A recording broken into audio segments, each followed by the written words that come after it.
404 सुशांत एक सेल्समैन था जो अक्सर बिजनेस टूर पर अलग अलग शहरों में जाता रहता था। इस बार उसे एक छोटे शहर में काम था जहाँ रहने के लिए उसने एक सस्ते होटल में कमरा बुक किया। कमरा नंबर 404। होटल पुराना था, लॉबी में हल्का सा अंधेरा और दीवारों पर पुराने पेंटिंग्स लगी हुई थी। रिसेप्शन पर बैठे बूढ़े मैनेजर ने उसकी तरफ अजीब नजरों से देखा।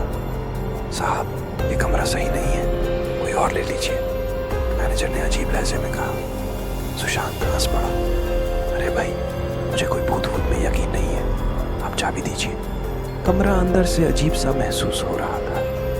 फर्श पर धूल थी और घड़ी की टिक टिक की आवाज पूरे कमरे में गूंज रही थी। रात के करीब 2:30 पर सुशांत की नींद अचानक खुल गई। उसे महसूस हुआ कि कमरे में कोई और भी था। धीरे धीरे खिड़की के पर्दे हिलने लगे। अचानक बाथरूम का नल अपने आप चल पड़ा।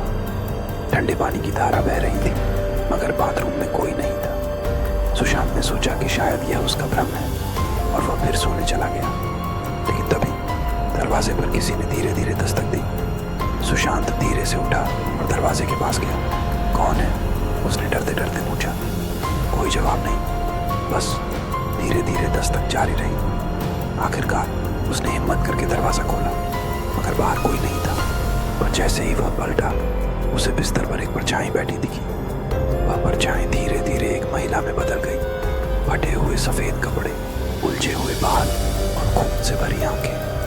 तू यहाँ क्यों आया?